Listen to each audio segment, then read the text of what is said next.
Hello guys, আমরা সবাই একসাথে কাজ করি। আর যখন 2 ঘন্টা 3 ঘন্টা কাজ করার পরে একটা জোত নিই 10-15 মিনিট।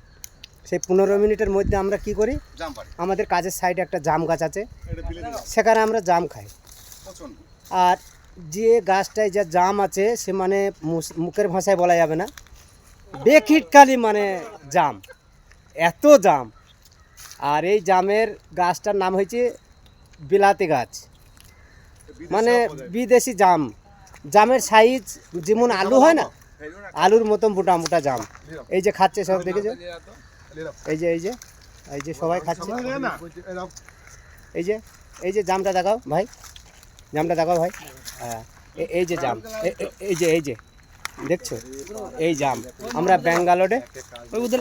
ব্যাঙ্গালোরে আমরা জত মারি তখনই জাম খাই।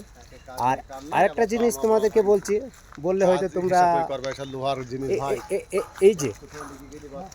এই যে জঙ্গল দেখতে পাচ্ছ, এই জঙ্গলে এনি টাইম আমরা সাপ দেখতে পাই। আমরা 3 রকম সাপ এই জঙ্গলে দেখতে পাই।